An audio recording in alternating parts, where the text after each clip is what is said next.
So, good evening and a warm welcome to each one of you who has joined us this evening. This is the eighth online session of Ad Hoc RC1 of the Indian Sociological Society, and we are delighted to host this in collaboration with AI and Society Lab at GITAM University. For those of you who are joining us for the first time, I think a little bit about our research committee. Ad hoc RC1 is, you would know, on pedagogy, teaching, and learning.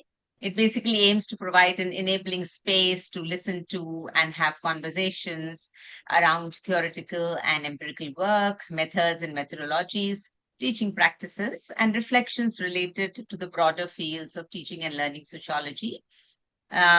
We love to interrogate, revisit, reimagine, and have conversations across disciplines on themes that are current and meaningful. And that is how we are here today for this session. To those of you who have joined us here, we would like to invite you to be a part of the RC and our online deliberations and a host of other things that we have. We especially invite young research scholars and students to participate in the RC deliberations. In the past, we are just like, I always say this, we are like 1.5 years old, and we've had a number of sessions centered around classroom pedagogies. We've had sessions on sociological imagination, autoethnography, research, and in fact, Roma is here. She was part of the panel on the curved trajectory of research. It was a very interesting panel. We've had sessions on family studies and pedagogies around it. And just 2 weeks ago, we had one on disability affirming pedagogies in higher education. We've also hosted a student panel from Flame University discussing a very innovative pedagogic intervention known as a weekly rural newsletter. Today, of course, we have a much-awaited panel discussion on a theme that is both topical and pertinent. I think it's a theme that has generated a lot of interest as well as apprehension, anxieties and fears of being overpowered by invisible algorithms, AI, and what it does to our social structures, our agency. And of course, for us, those of us who are in academia, what does it do to our students, to our classrooms, to our pedagogies, to the way we engage with each one of them, our research. I think we need a discourse that is layered and nuanced, and we have a lovely panel which will do that for us. And I must place on record my appreciation for Rakesh, who is the moderator for today. And this session has been put together by him and, of course, the wonderful team, wonderful panel that we have today. And he will, of course, introduce the panel to you, but let me have the pleasure of introducing Rakesh before I invite him to proceed with the session. So Dr. Rakesh M. Krishnan is a historical sociologist at the Department of Sociology, GITAM University. Previously, he has lectured in economics and sociology at various prestigious institutions. His published works in leading journals and presses cover the history of sociology, tribal India, Maoism, and urban processes. Currently, he is leading the AI and Society Research Lab at GITAM University, Hyderabad, and it is envisaged as an interdisciplinary lab primarily pursuing what it means to be human in the age of machines. So that's wonderful to have you, Rakesh, and may I now invite you to take this forward and introduce your panel and, of course, get started with the deliberations today. Yeah, thank you, Professor Leena. It has been, it's a pleasure and privilege for us at the AI Lab at Department of Sociology to collaborate with the Ad Hoc RC1 for this event. And thanks for having all of us in this panel. I'm a little confused. Should I misuse my privilege as a moderator and get into a little bit of the topic before I introduce the panel? Yes. Shall I misuse it? Yeah, yes, because otherwise I won't get anything to say. No. Certainly, the chair begins with a little bit introduction on the theme. Certainly, yes. Yeah, sure. The topic for today, teaching, reading, and writing Sociology in the Age of AI, is an exploratory attempt to make sense of the technological transformation that we are seeing currently all over us. So we are seized by a set of technological artifacts that are rewriting how humans and machines interact. For instance, recently in China, we have a humanoid who has enrolled for a PhD program. I mean, it's quite an exciting situation, but it also leads to interesting and vexing questions on classroom dynamics. Now you'll have students sharing the space with a humanoid, right?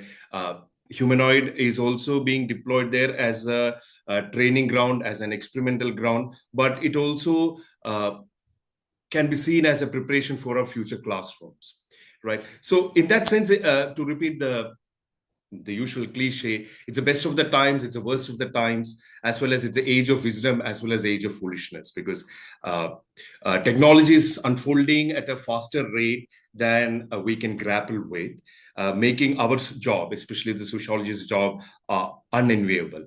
At the same time, we need to adapt and integrate the technological changes. So it is against this larger background that we are attempting this conversation to make sense of AI in our classrooms and in our teaching practices. To be very specific, what we will grapple today is what ought to be the reading and writing skills in the age of AI. We focus on reading and writing skills because it is just not the acts of absorbing or translating information and data, but we see it as methods of inquiry. Reading is also an act of loitering with thoughts. It is a process of integrating and synthesizing new data, information, and perspectives with our existing set of knowledge.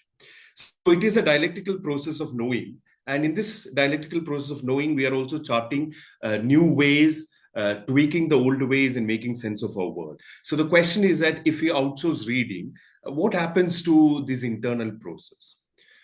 Likewise, writing is a methodological space. I mean, as a method of inquiry, it is also a methodological space that stimulates a reflexive conversation between data and meanings. So why would I say so? Because while writing, we are also exploring possibilities and connections. It's just not mirroring what we have seen or what we have observed. While writing, we are also constantly and actively making connections. Because writing does not mirror reality, but rather it also constitutes it. In that sense, writing is a thinking device. It is in this context that we have to explore classroom practices, because classrooms are also the sites of recontextualizing and reproducing disciplinary knowledge. So two factors drive our quest. One, historically, we have been using artifacts for reading and writing, from palm leaves to clay tablets to typewriters. In fact, earlier it was known as typewriter century. So it is just not mere devices, because their design logic also implicate and constitute our reading and writing practices. Currently, we are in the age of print culture. Some would say it's post-print, but still we are in the print culture, and we are also dictated by the word processing softwares, which constitute our reading and writing world. So what is that exceptional thing that we have or we are fearing in the world of ChatGPT or PDF summarizers, or even we have Scopus AI to do research, right? And secondly, the discipline of sociology, which is an interpretative discipline, demands from its practitioners two processes. One is contextualizing and the other is comparison. So what is the implication for the sociological practice wherein a machine or a software like contextual AI or big data aids in more accurate interpretation? What does it do to the discipline? So these are larger big questions. Obviously, we cannot take on all these questions right away. But to explore these things, we begin by looking at what is happening in our classrooms. So this is where we have these four exciting sociologists with diverse institutional locations and experiences who have joined us. So I welcome Professor Sambit Mallick from IIT Guwahati. He has nearly 2 decades of teaching experience, and he is also an expert in STS. So it's a pleasure to have you with us, Professor Sambit. Thank you for joining us.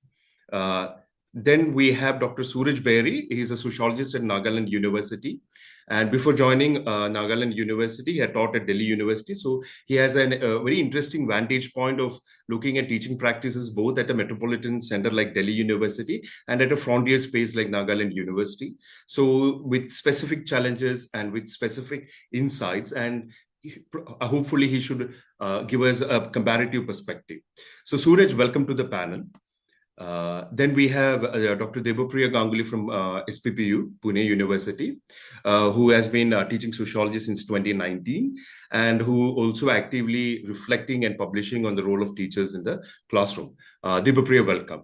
And finally, it's a pleasure to welcome my colleague from GITAM, who is also my co-lead at AI and Society Research Lab, Dr. Roma. She specializes in sociology of curriculum. Thank you, Roma. As far as the panel discussion is concerned, first we will have each of the panelists sharing their experience and perspectives for a maximum of 10 minutes, following which I'll probe them for around 5 to 10 minutes, and then we will have a Q&A. So this is the structure for today's presentation. So first of all, I would like to welcome Dr. Sambit. He is in transit. He's stuck in an airport, but he has been extremely gracious enough to join us and be part of this conversation. Professor Sambit, you have exactly 10 minutes, and I'll be an extremely rude moderator. I'll cut you down. So you have your 10 minutes and the floor is yours. Professor Sambit. Yeah, thank you very much. Am I audible, Rakesh? Yeah, you are audible. Yeah. Yeah. Thank you very much, Dr. Rakesh Krishnan. I mean, when I look at AI in STS framework, because I have to catch the flight, I am at Kolkata airport right now.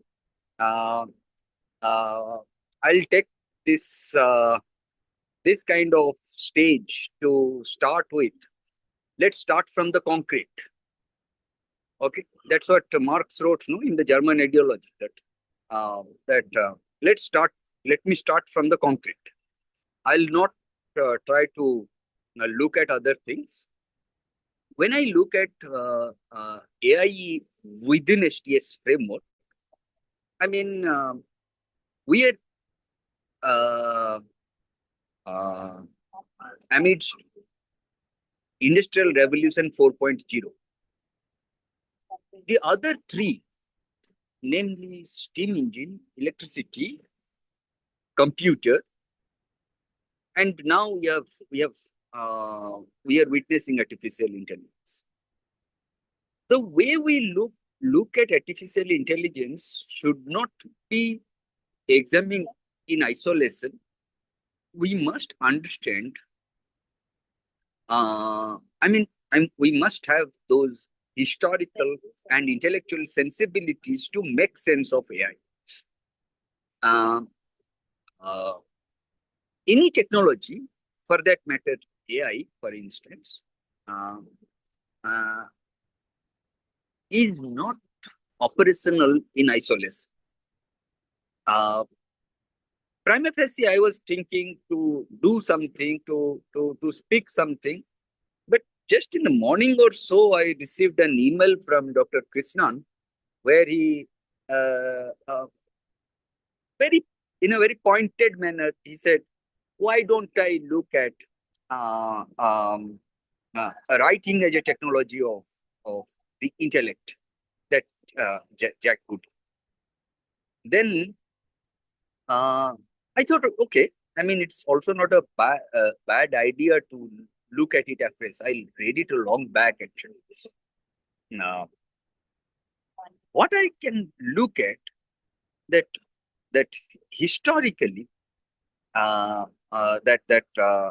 what Dr. Krishnan said, that writing as a technology of the intellect led to the disembodiment of thoughts and knowledge into artifacts that are portable and standardized. So should we be too alarmed about the current transformations in reading and writing tools triggered by artificial intelligence? That's what Dr. Krishnan wrote to me.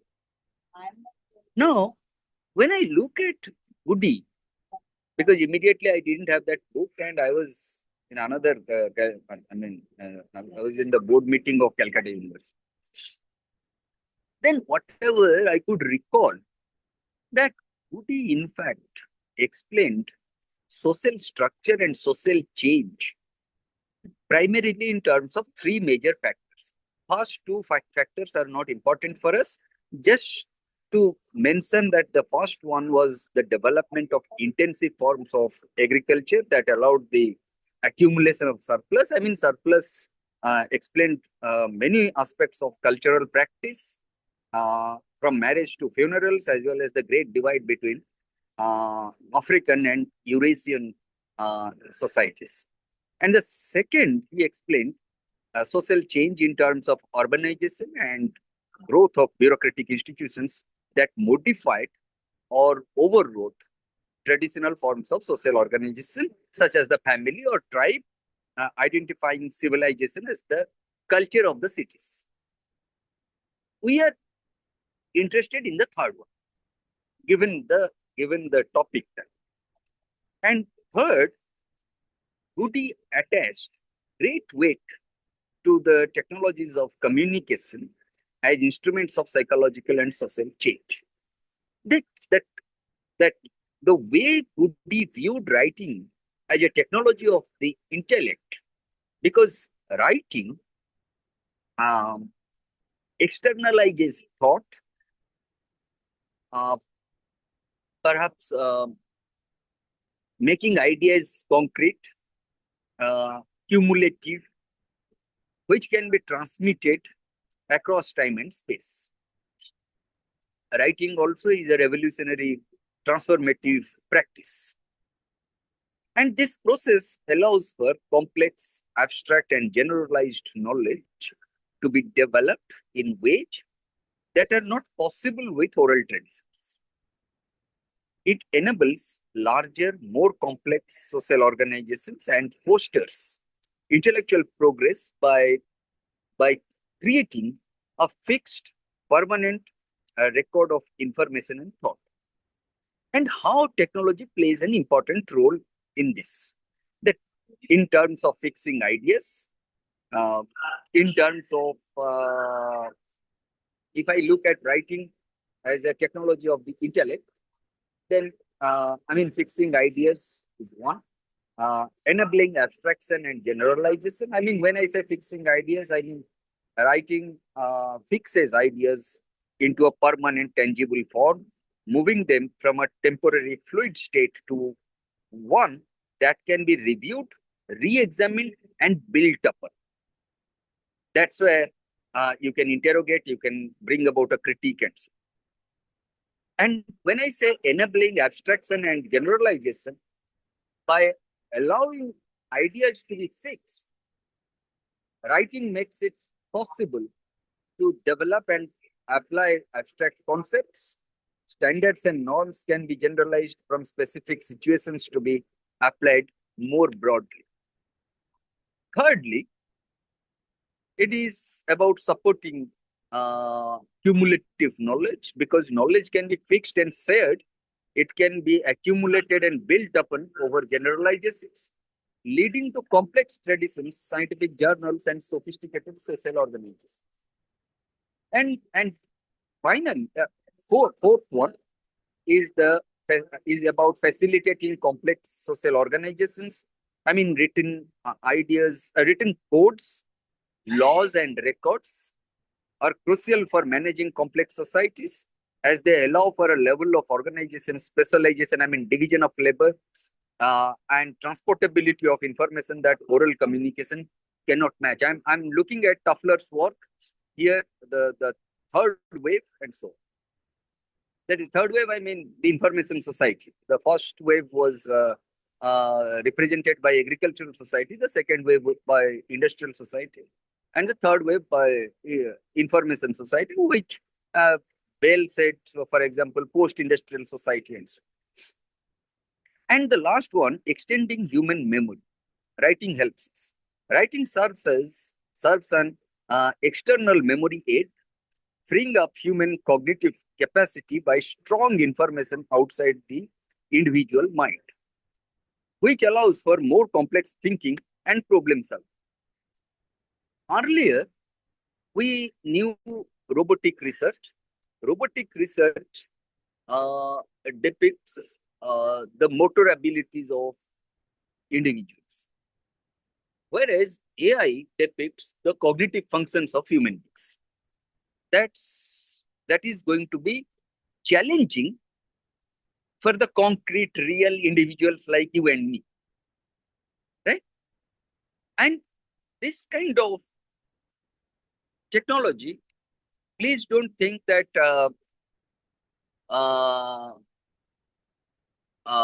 it is up to us whether to accept or reject. Perhaps it is not up to us to accept or reject. I mean, if I say we must accept or reject, I think, or it is good or bad, I think that is the end of social sciences. That is the end of the culture of debating controversies. AI must be located within at least two frameworks. One is historical sociology and the other political economy. And STS must be critically embedded in these two perspectives. That's why AI must be examined against the backdrop of the state-society relationship, whether the state understands what our population requires.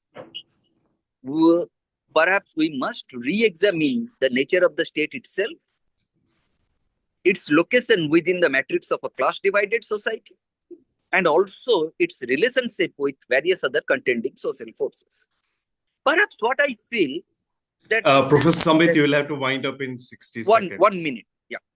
Perhaps there is an explicit and or implicit disjunction between the state and society, and the way AI has been projected or portrayed in our day-to-day literature today.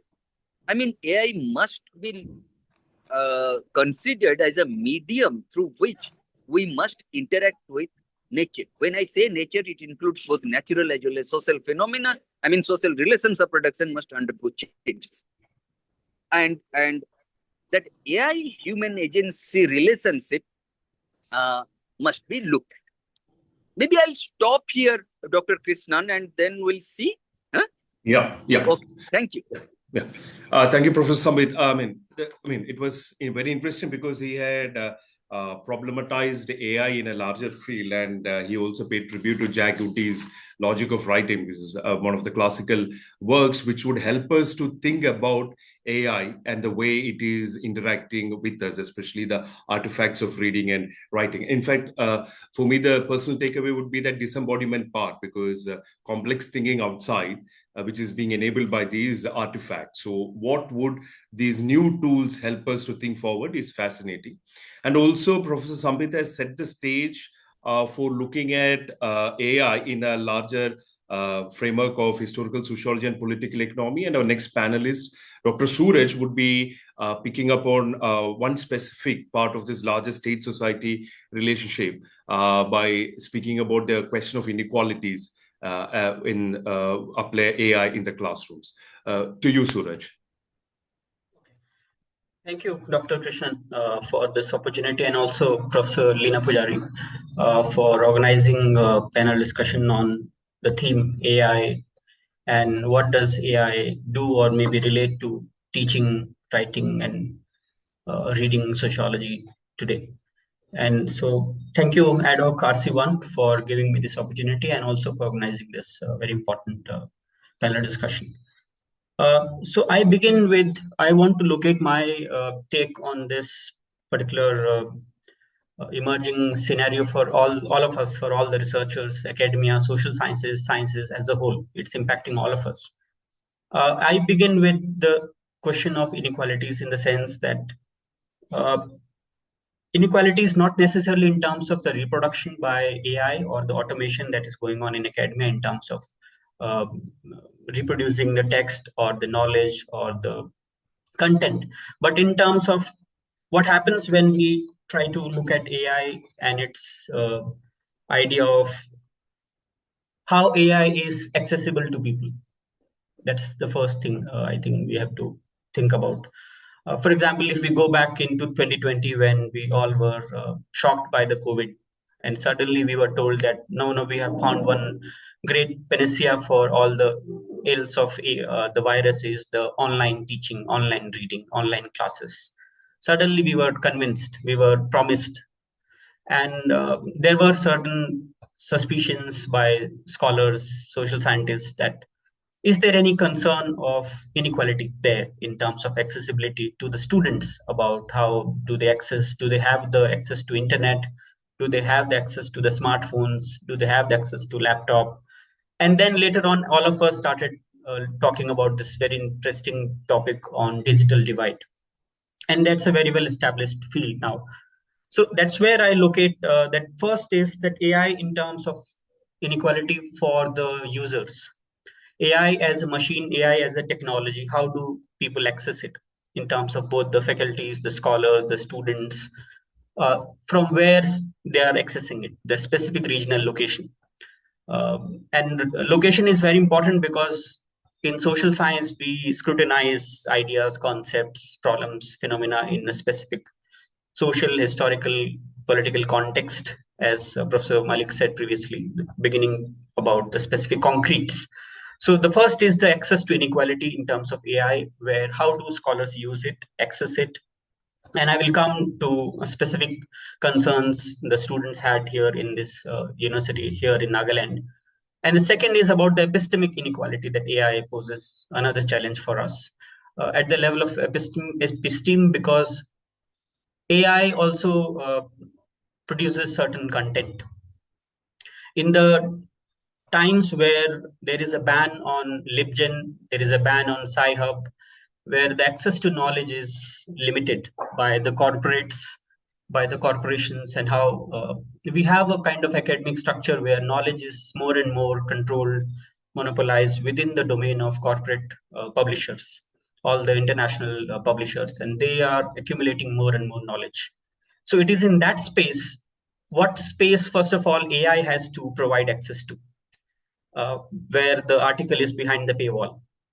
Second, where the AI is, if you ask AI something and AI is reproducing certain summaries based on the specific Eurocentric and Western conceptions of nature, of technology, of social relations, of all sorts of things, economy and politics and culture, where the regional context or the specific national context where the scholar is based, that somehow gets sidelined and marginalized. So second, epistemic inequality in this sense, that when a scholar sitting in Nagaland, when you're trying to access, and many of my students do share it when they talk about that when we are trying to interact with AI, we get a very generic response which everyone understands it's a fabricated one.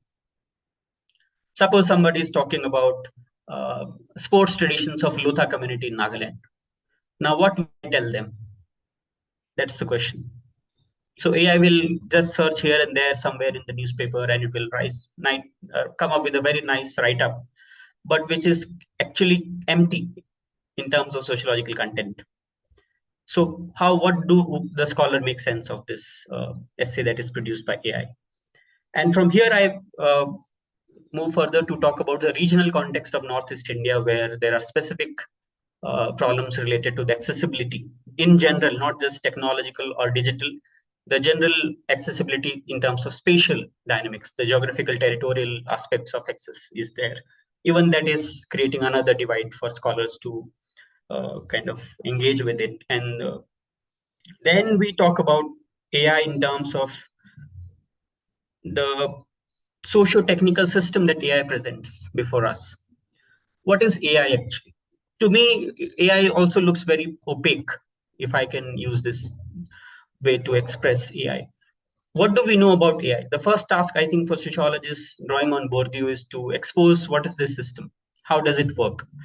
And social science researchers' first thing must be to identify and question how AI is operating. What are the ways in which AI is generating the whatever content we are getting it, be it for your essays or be it for a song. Now AI, some people are saying that AI is also producing the particular syllabus to be taught in the universities.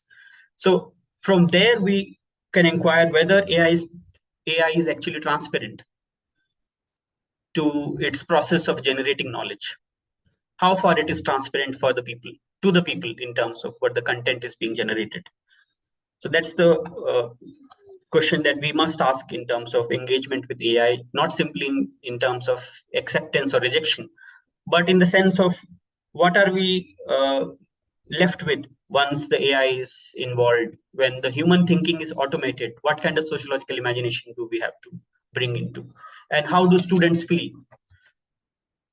For example, many students, my PG students, they would often ask this, sir, what do we do when the AI is wrong? Who is responsible? Now that's the question that we must ask ourselves. How do we engage with AI in this context when we specifically know? For example, one of the students showed me that they searched where is Arunachal Pradesh and Nagaland in DeepSeek, when the DeepSeek just came and it was very popular and it created lots of waves around. And the DeepSeek responded by saying that it is controversial issue, so we won't be able to tell you where exactly Northeast located. So that means technology is embedded within political economy, as Professor Mallick said, and specifically it's embedded in politics of knowledge production, and technology is embedded within the production of certain unequal distribution of resources, where the nation states framework still filter between the knowledge that we are expecting from AI. So this is where I bring in the examples from the students when I was teaching in Delhi in different colleges. There, during that time, the AI was not in this form. Rather, the concern was plagiarism of a traditional kind, that you are reproducing the text, you are taking the summary from some blog or maybe some encyclopedia or some text here and there. That at that time, the question was about plagiarism in terms of producing someone else's ideas as your own, someone else's content as your own. Here you have, in today's time, we have AI, where AI is producing, and even journals these days, they have a policy.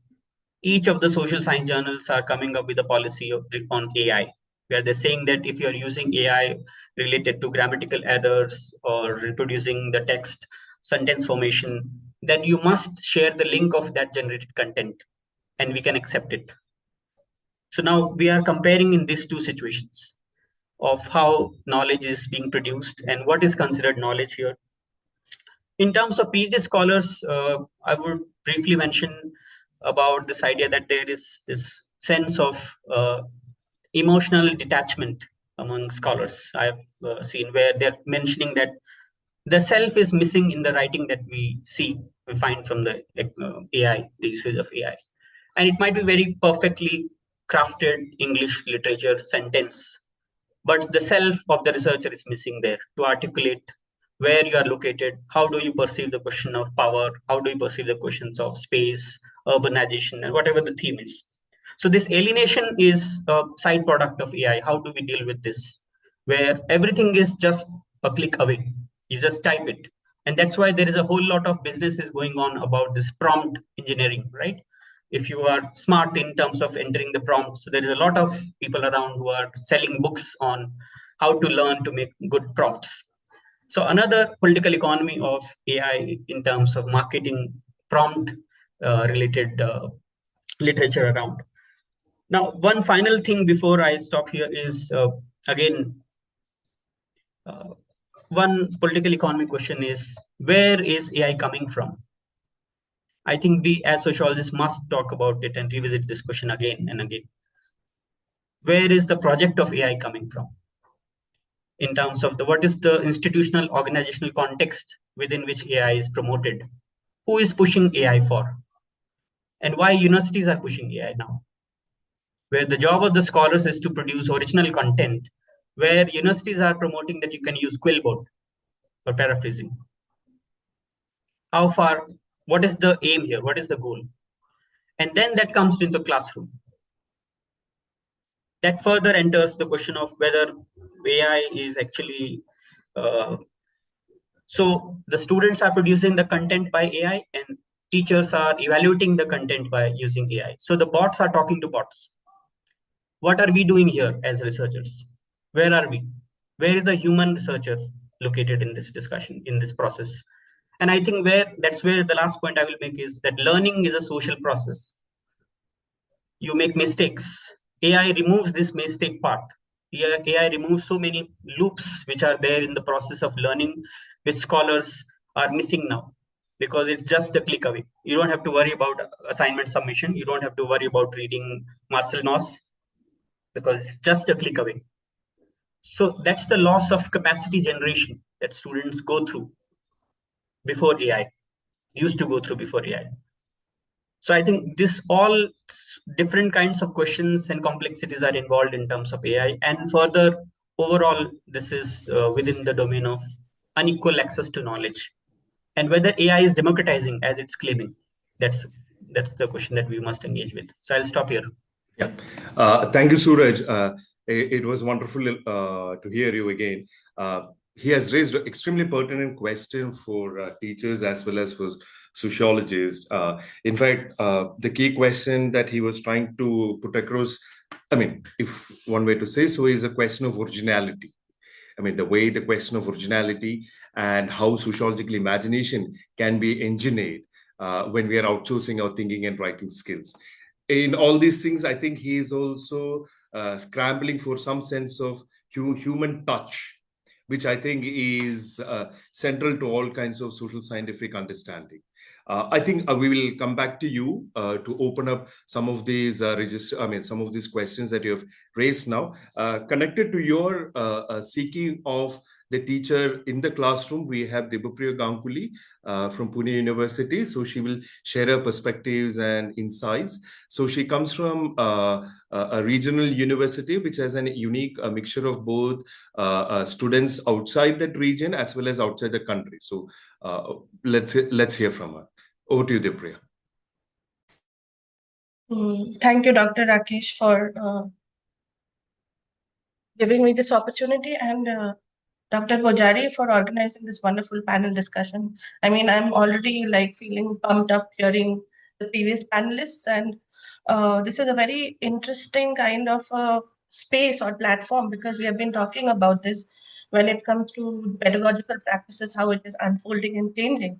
Because under the new education policy, which is now quite old, 5 years old, yeah, we do see the kind of advocacy that is being provided for integrating digitization within the curriculum practices. So taking from that, I'll just talk about a few specific things before coming to my specific context. So while preparing for this panel discussion, I came across this series of articles which has been actually published and curated by American Sociological Association, where they're talking about how sociological research is impacted by AI. And one of the major things, or one of the major takeaway from my reading of those articles, is how sociologists are assuming an even more important role in this present context, because we have a very clear understanding of how to gauge social locations and raise critical questions regarding how are these AI tools being designed, what are the values embedded within them, as Suraj has just now talked about. Who does it emancipate? Who does it exclude? How is AI being incorporated in our everyday life practices? And are they actually generating new kind of moral, ethical codes and concerns? So within this particular context, I think the series of articles, if all of you are interested, you can go back and look at it. It is actually providing us with a lot of food for thought. And I would like to locate my own arguments in this particular discussion within that context.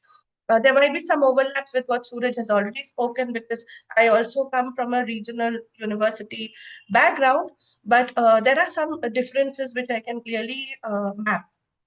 So while talking about AI in our sociology classrooms, one of the things, it's like a disclaimer I would like to give, that we still are, experiencing its impact. So it is gradually unfolding. So many of these arguments might appear to be a little bit speculative. However, certain patterns are already clearly visible.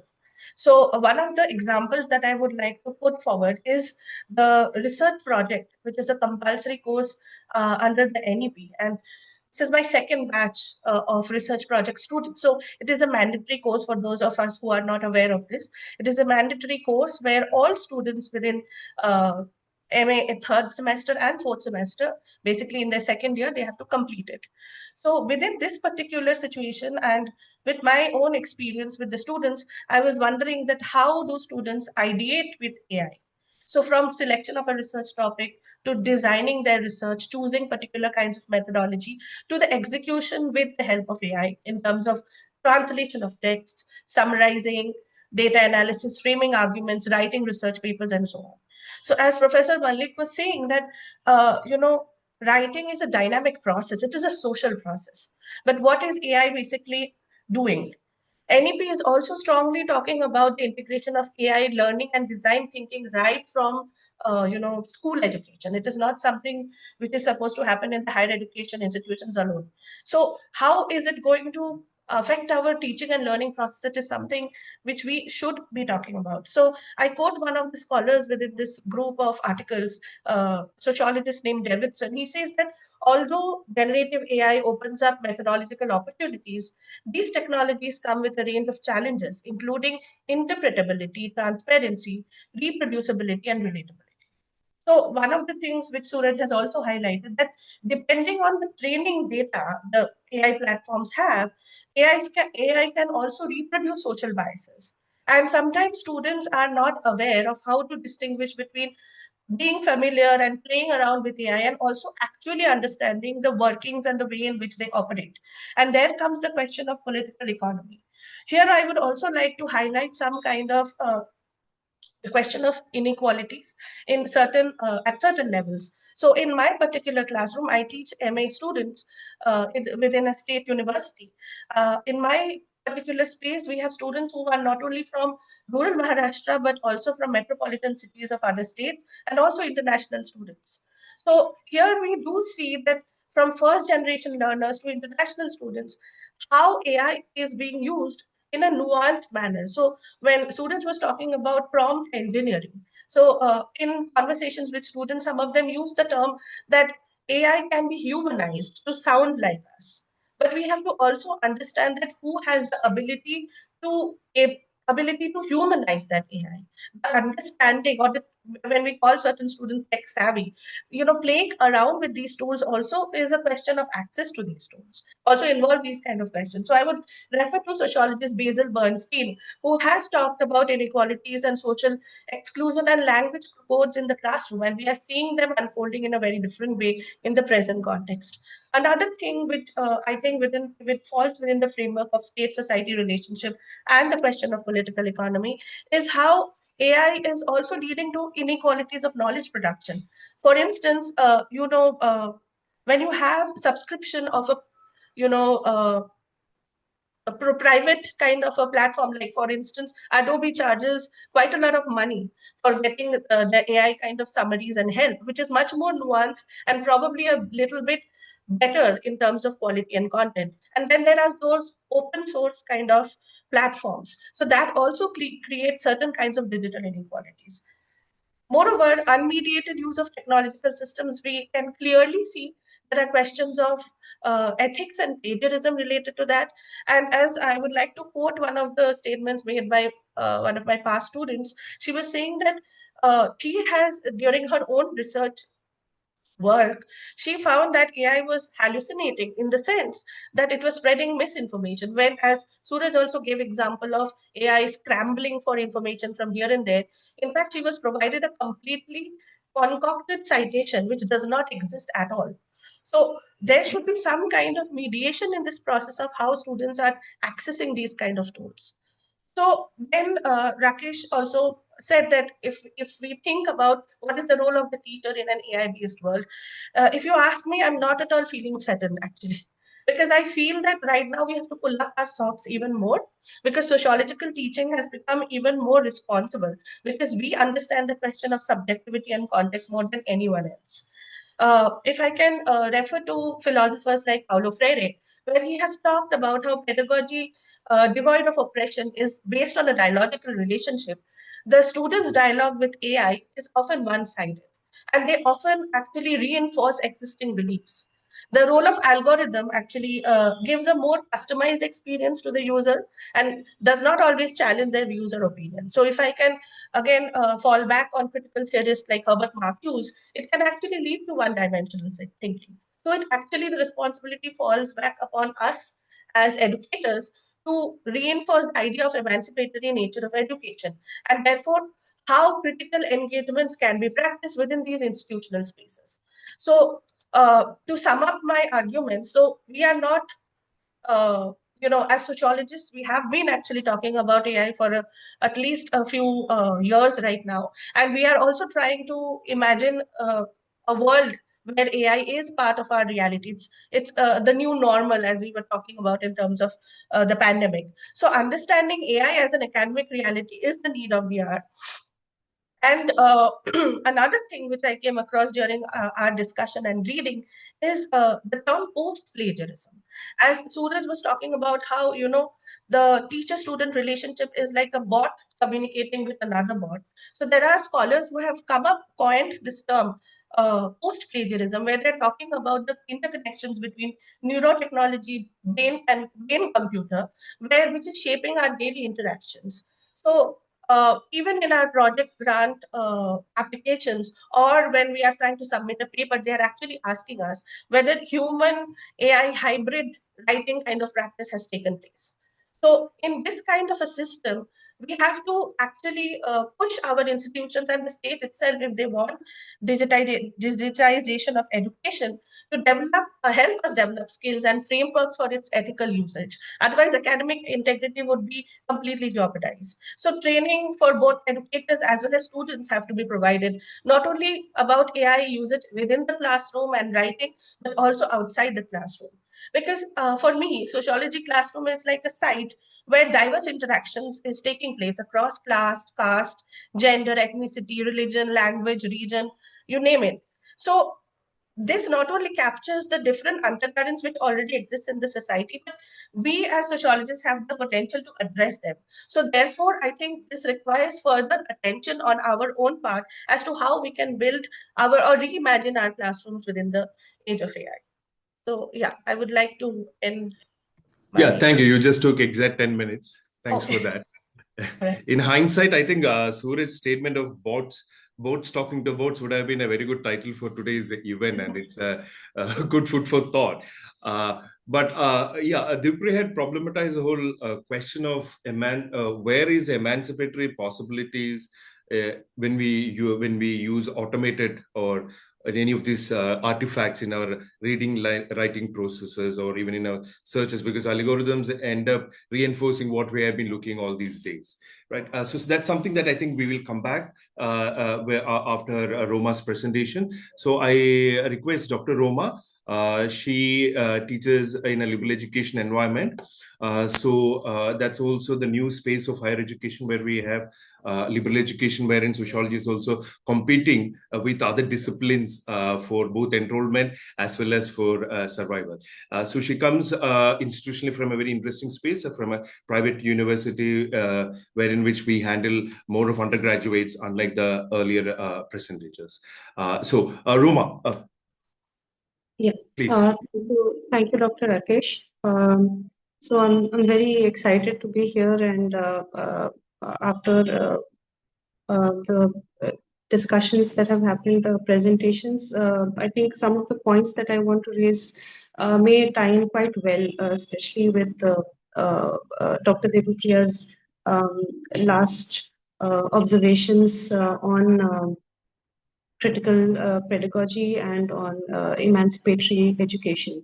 Firstly, I'll just talk a little bit about the context in which I'm teaching. As Dr. Rakesh mentioned, it's a private university, and as far as the students that I teach, they're all at the UG level, and we have the new education policy has inaugurated this liberal education program, which means that we're not only dealing with students who major in sociology, but we also open sociology. We've opened up sociology to students from non-social science backgrounds as well.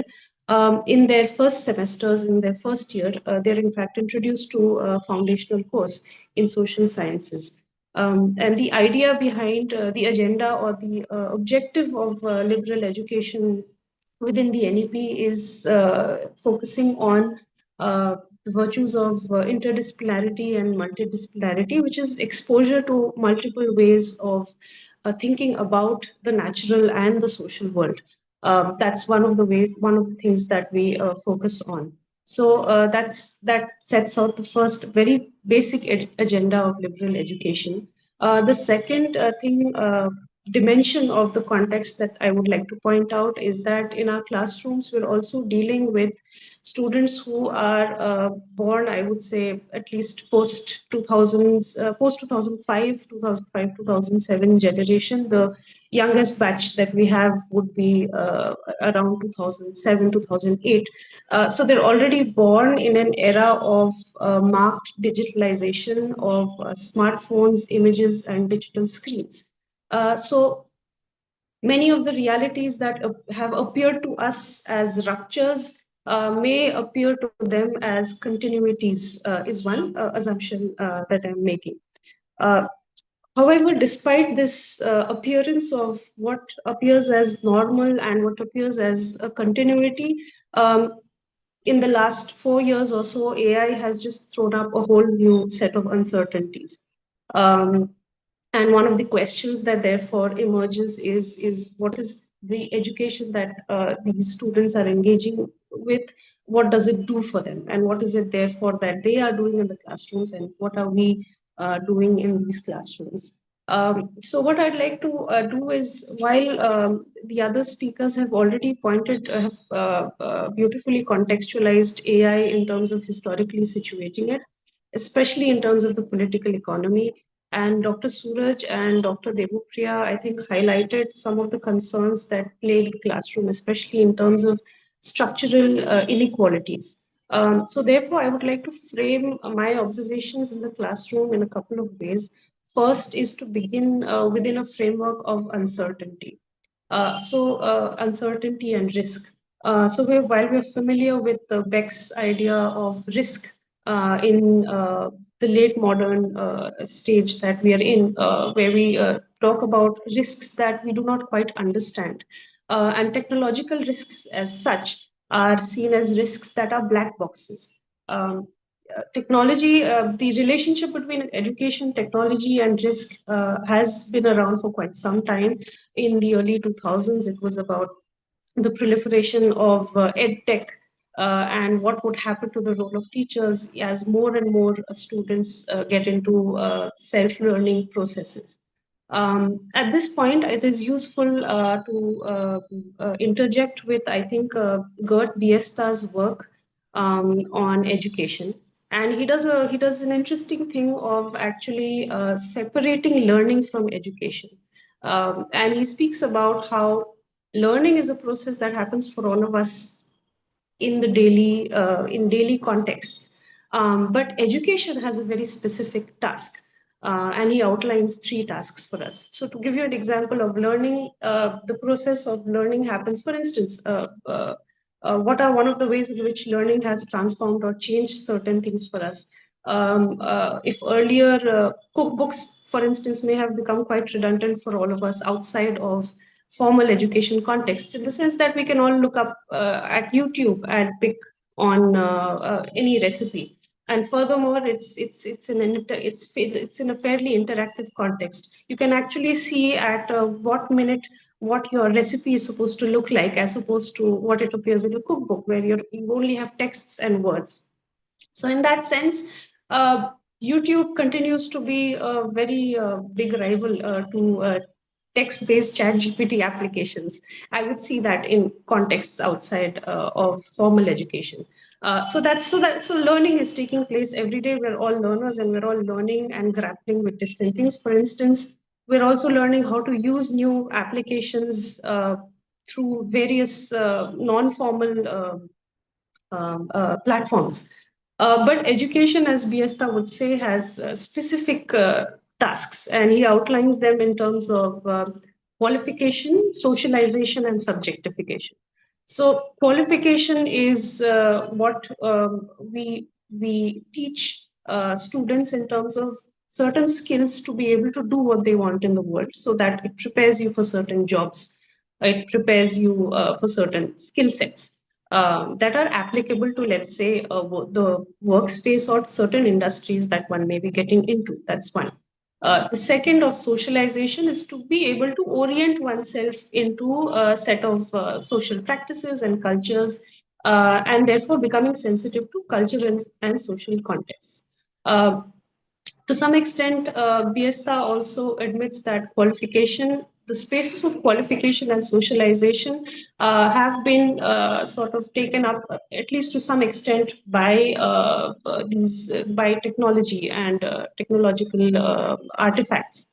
The third is subjectification, where the student is taught, or the learner becomes a subject in terms of finding who they are. So this is a question of being, not merely of identity, but of being and knowing their place in the world, so to speak. So if I were to operationalize subjectification, it would therefore get into the realm of thinking, and thinking then gets into the realm of reading and writing.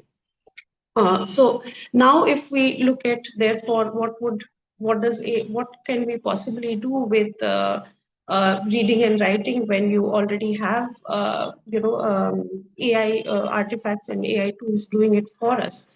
I think some of the issues have been highlighted in terms of, let's say, bias or unequal structures. But the other thing is, when perhaps one of the ways to activate this process of subjectification in the classroom is to think through AI tools. In the UG classrooms, for instance, one of the things that comes up very often, to give you one example, is the use of the space taken up by algorithms. One discussion that often happens in my classrooms is not just around the use of AI tools for reading and writing, but how several algorithms also animate their use in terms of, let's say, social media apps like Instagram. Why I bring that in is because a lot of current concerns about AI and reading writing also delve into what does it mean to be literate now? What is literacy about? So then, is reading merely a reading of texts, or is reading a process of seeing and thinking? And if reading is seeing and thinking, then we are thinking through images, we are thinking through videos, we are thinking through the algorithms that mark our forms of information as well as entertainment. Because increasingly, in many ways, all of these, whether it's YouTube or whether it's Instagram, all of these form ways of learning. So one of the ways that one could possibly think about reading, writing, and thinking is to be able to connect various contexts that learners find themselves in beyond the use of AI tools. That might also help, that possibly could be one arena that real world experiences of students in some ways interweave with what in terms of their interaction with, let's say, tools like ChatGPT. Because one of the things that... Roma, can you wrap up in 40 yeah. seconds? Yeah, sure. One of the things that therefore I would like to mention over here is coming back to that point of risk or navigating risk is so one of the ways of navigating risk therefore would be, and this is something that a recent article points out, is that what AI often does is, because it is also premised on technical solutionism, is that it both infantilizes the learner and also makes them risk averse. In the sense that it does not quite capture the messiness, the uncertainties of the real world, which is why. So one of the questions I have asked ChatGPT, for instance, was, why do you use so many adjectives? And the answer revealed to me by ChatGPT was because of the training in through data that they receive. So a lot of the data that ChatGPT scrapes are blogs, marketing articles, online articles that rely a lot on emotional words that are emotionally convincing, and also on fluency, what is called surface fluency. So which is what Dr. Suraj was pointing out, that his students were talking about, the writing appears wonderful, but it feels vapid. And that is both because AI perhaps does not have, it ultimately mimics real world experiences but does not have real world experiences. And the second is that it relies a lot on making the user happy. That is currently one of the issues. So perhaps in the classroom, one of the ways is to ask in what way could we disrupt or ask these questions in terms of what is it that AI is doing, and possibly tinker a little bit with the black box. And the second is dealing more with subjectification, because when we do that, I think we automatically can get into questions of access, structural inequalities, and how understanding critically how AI ties into the political economy. Yeah. Yeah, thank you, Roma, for your perspectives and insights. So it has been wonderful because four of them did give us a kind of a comprehensive understanding about how to engage AI and what are the challenges for us as sociologists and as well as teachers. I will just circle back to what Professor Sambit was saying, AI and the question of human agency. I think that is one of the frontier questions that we sociologists need to take on. And in fact, only in the very recent years that we have a sociological research which is problematizing human agency in terms of the AI and what AI is doing to human agency. Because now the human agential function is also spread across machines and artifacts. So this is essentially going back and raising the question of what does it essentially mean to be human, right? And it also raises further larger big questions, because at some point of time, social sciences and the modernity emerges by differentiating humans from the animals. And now we are inscribing human qualities in machines, right? So how do you then, this blurring of humans and the machines is problematic for the current social scientific theories, and especially sociology, the way we understand agency, because now we have a distributed agency. Agential functions is also outsourced to machines, and now we are in a human machine interactive space. So in that sense, this is one of the most extremely fruitful moments for sociologists to engage and read sociology. At the same time, it is also raising enormous challenges for us in our classroom practices, as four of them did share, especially three of them did share their experiences in the classroom. We are engaging with new questions and new terrains of students. And like as what Roma said, maybe these questions which we see as problem or problematics that needs to be engaged may not be a problem for our students, especially when we go to an undergraduate school classrooms, because for them it's a seamless transition from their everyday life into the classroom. So people are as lazy, they don't even use ChatGPT. They would go to the WhatsApp AI and try to give us the answers. So the open book, in fact, like Roma was alerting me last week when I was doing the classroom exam, when I said open book, nobody came with the book. Everybody, I mean, people were even lazy to go onto the Google. They're just on their WhatsApp and doing their open book exam. So like as Suraj said, if I'm having boats in my class, then let me be a boat, right, to evaluate them. And I think the Chinese example, what Shanghai people are doing is fascinating, because they have now inserted a humanoid in a classroom full of humans. No, they are shaking the entire idea of a traditional classroom. So the humanoid is learning, it's getting trained, as well as it is also preparing the humans to handle humanoids. Is that the future?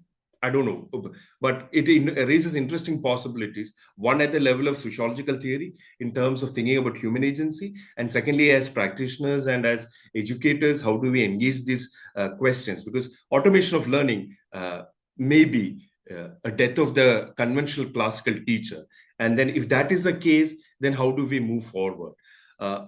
So I think before we open the Q&A to the participants, I would like to go back to Professor Sambit before he misses his flight, given that he is here with 2 decades of teaching experience, and especially in the non-digital era, I think, and being an STS expert, I think he will have an insights to share with us. And in fact, I have a small bone to pick up with Professor Sambit. The morning's email was questions that I want to ask in this session, and you had integrated that into your presentation. So I had to search for a question. So anyway, Professor Sambit, could you share us your thoughts about how can we prepare ourselves as teachers when there's too much of automation of learning? So from your perspective, from your teaching experience, and from your expertise in science technology studies, how do we prepare? What would you advise us and rest of us who are participating in this event? Like, how do we prepare ourselves to be teachers in this age of automation? If you can quickly give us your thoughts, it would be wonderful. Maybe I'll take a minute or two. Yeah, not more than that. Yeah, minute or two max. I mean, I'm not telling you these things being a student of sociology or a student of STS or something, but just as a conventional teacher, what I have noticed over a period of time, that there is a decline in the quality, in the range, and also the variety of readings amongst teachers first. Not students. Students will come much later.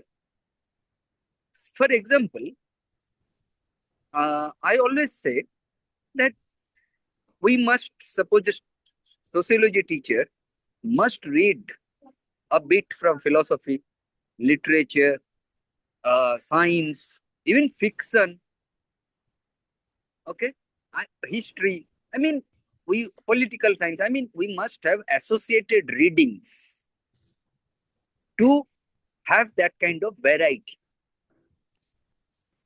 Teachers, I have seen the kind of readings that for example, my teachers had.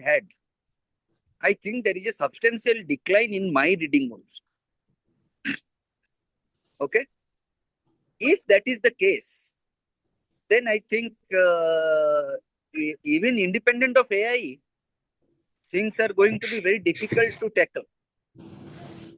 Okay. Suppose I asked somebody in Calcutta University today, I said, to teach sociology of India, for example, Indian society, I think one must have read Charles Dickens, for example. One must have read who wrote Godan, Premchand.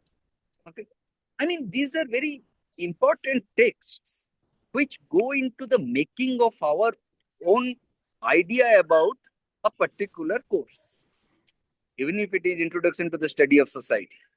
That's it. I always say that is the most difficult course to teach, because you will be dealing with concepts, and concepts are not static, they are pretty dynamic in nature. For example, if you look at The Order of Things by Foucault, where he said that during the Renaissance, madness was considered a divine creation. In the Reformation, it was considered a criminal trait, and in the age of enlightenment, it is considered a medical condition. See, then concepts also undergo changes with the changes in modes of production, and modes of production lead to changes in our modes of intellectual and political consciousness. I think that variety of readings, that breadth and width of reading amongst the teachers, I think it has to be a must to tackle the problems of AI. Thank you. Yeah. Thank you, Professor Sambit. That was a very stark and a very rude upfront reminder to all teachers who think that they are in a higher pedestal. Thanks. We also have very interesting colleagues in other spaces also who keeps asking fundamental questions which exposes their lack of reading. And in fact, that is extremely important because reading gives us a perspective. Anyway, thank you, Professor Sambit. I hope you will get your flight, and I'm not responsible in case you miss it. Thank you. Thank you, Sambit Bhai. Yeah. So I think to push further from where Professor Sambit said, and to connect back to what Suraj was alerting us to, the alienation and not feeling that essence of writing, because everything is standardized, everything looks like the same, and we are groping who wrote this thing, whether it is ChatGPT or somebody else. So it is in this context that I want to probe him to see or to explore with him together, like, how can we inculcate critical thinking, Suraj, in our classrooms? Because right now we have outsourced reading and writing.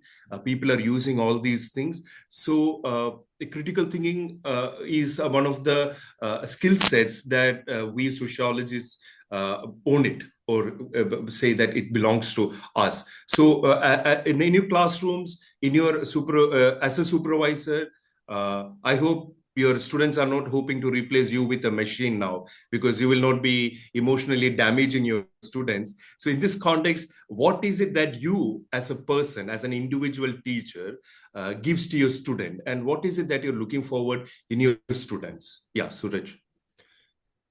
Yeah, so that's actually a very big theme for another discussion, but I'll try my best within 1 minute. 2 minutes you have. Yeah, so I think in the context of AI, we have a lot of burden and more responsibility, as both Debapriya and Roma said, because the role of educator is now even more serious. And I think the one major strategy that I have been using so far, maybe constant improvisations are needed, I'm sure, is that we have to take classrooms more seriously now, which means that in-person response of the students is the space we have now left, where they are not being there on social media, where they are no more using AI, at least in that particular space within the classroom. And that reminds me of a very interesting strategy that our teacher, Professor Abhijit Pathak, used to do when we were taught by him in our MA course in Sociology of Education, where Professor Pathak would ask us that tomorrow we will have an open book, some sort of exam. All right, so everyone is happy. And then he comes up and he will ask a question that, can you connect Ambedkar and Phule in your life and look at the aspect of discrimination, something like that. And we all are running through the pages of whatever readings we have, and we don't find anything. And we finally learn that we have to think now. I think AI, we have to challenge AI now. My position is that we don't have to be scared of AI anymore. We can rather engage with AI and ask students to pose these questions to AI, and let us see what AI responds. Can AI improvise? Can AI tell you where AI itself is silent? What are the missing perspectives that AI is telling you when you're searching for something? So in a way, you're also extending what Sambit was reminding us, to read better. So in fact, he's saying this, to be better teachers. So right now, I think you're also highlighting the fact that we need to pose questions which are not just rote learning kind of a question. We should be smart enough. In fact, we should be more inquisitive and intrusive in that sense, right? I think more reflexivity is needed on part of teacher, and also to teach students that you have to reflect more upon your position. The text and the context, the word and the world has to be brought back again into the classroom. And I'll just mention this, that AI doesn't have the experience of some problem that you faced in childhood. AI doesn't have the experience of being thrown out of a job. AI doesn't have an experience of a heartbreak. AI doesn't have an experience of seeing a partition. AI doesn't have an experience of being discriminated against on the basis of your gender or caste. I think that's where the human sociologist, human teacher is needed to engage and talk about this to students, because AI Again, doesn't. yeah, but again, these are also representations of the reality, right? So Yes. it goes back to the question of the biasness, the political economy part, because even as we say, machines are also, or technological companies are also forwarding certain politics, they represent a certain political economy. We as individual teachers in the classroom are also bringing in our own biasness. So when we are mediating these questions, we are also doing the same thing, right? So maybe sometime a machine can be programmed in a better way. This I was mentioning in the context of the standardization that AI does in what it produces, in terms of the content that we get. That is where the difference will come, because universities are the spaces, in my view, I'm like old school understanding is that universities are the spaces of anger. Right. Students come to universities with a lot of anger, with a lot of questions, with a lot of anxieties. I think that's where we have to also ask that how do we challenge what AI is doing otherwise? Yeah. Because recently, just one example, there is some people who are searching on AI the prescriptions for some disease. So where are we going with this direction? I think that's the warning for us. Yeah. Thank you, Suraj.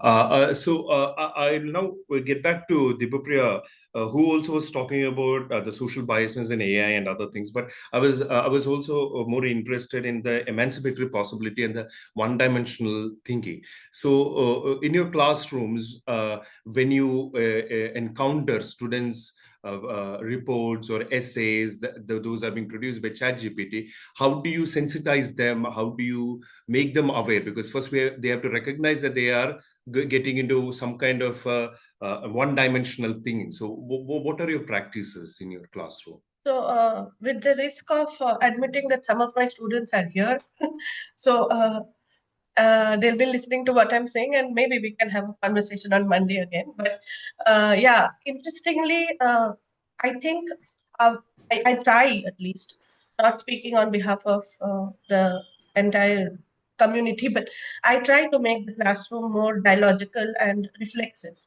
So when we are talking about, there are two layers here actually. When you're talking about, like, noticing that AI has been used to produce an assignment, for instance. Of course, those who are well versed with AI would be able to recognize that. One of the first steps, therefore, we have to take is also become well versed with AI ourselves, because that kind of resistance, which I also noticed in our sociology community, like not everywhere maybe, but in the platforms that I navigate, that they are very I'm not saying rejecting or accepting, but it's a resistance. So therefore, the recognition of the work, whether it has been generated or AI, we sometimes use the term AI in a very blanketed format also. And it becomes very slippery and opaque, as Suraj was telling us. So that is one of the things. And when we do recognize that AI has been used, the simple thing would be to also ask students to, show us the platform that they have used, like just like publication, these publishing houses, as well as grant, what do you call, funding bodies are talking to us about it. So in my own argument, I was also saying that we have to accept now that there is human AI collaboration, right? So when we are accepting, when we are saying that this is how it is going to be, then we have to actually take them through the process of how it can be done, so that there is integrity maintained. I was recently informed, like, because I was very pro anti-plagiarism softwares. So I always thought that, let us run it through Turnitin and everything will be sorted. But Turnitin does not have those refined tools which can detect AI. So when I was talking about institutions which are very keen on integrating AI into our lives and into our curriculum and classrooms, I think those kind of recognition of softwares and tools also have to be provided, because I don't want my students to publish an article which is later on, retracted or, flagged as plagiarized. Like, it is also about their academic futures. So I think talking to them, because I deal with MA students who are young adults and matured enough to understand what lies ahead. So having these very frank conversations about pitfalls, or as Roma was talking about, risks. And then the risks also get unfolded at two levels, one at their professional level and also at their personal level. Like when we are talking about copy pasting and plagiarism, these are values and principles. So when you're not only limiting it to academic spaces, sometimes it actually gets into your own personal lives. Like I keep thinking about, people like postmodernist thinkers like Baudrillard and Lyotard, who have talked about the age of simulacrum, where we won't be able to distinguish between what is fake and what is real. Yeah. So the more we navigate these spaces, it is also affecting our personal lives. So that is my bigger concern, because as sociologists, we are not limiting ourselves at the professional conversations. We're also talking about subjectivities, as Suraj said. So that is something we have to definitely bring to our classrooms. Yeah, thank you, Debapriya. So far we had three sharp responses about teachers and teaching practices, but at the same time, I think there is also a larger issue at hand, because Roma was also talking about what does it mean to be literate, and it brings me back to the fundamental question about the what do we teach in sociology, right? So in that sense, in the age of AI, Roma, I was wondering how could one translate the sociological literacy framework, so as to speak, in our classrooms, because some of these skill sets and dispositions are available through other automated artifacts. So as a teacher, as a learner, how would you strategize the delivery of sociological literacy framework? Because at the end of the day, in the classroom, sociology has to survive, and if it has to survive, it has to also give specific skill sets to our students. So what is it that sociology as a discipline will be able to give to the students in the age of AI? Thank you for that question, Rakesh. When we're talking about the sociology in terms of a literacy framework, and I'll refer to some of the concepts that the ASA's sociology literacy framework mentions or highlights, and it talks about both concepts and competencies. One of the concepts is obviously tailored around the sociological perspective in terms of sociological imagination. And what does that sociological imagination, what is it supposed to do? It's supposed to help you think through your social world as it is designed and structured in terms of the relationship between structures and agencies, which means that rational choice within sociology does not work in the sense that we are always acted upon by social forces that are not always in our control.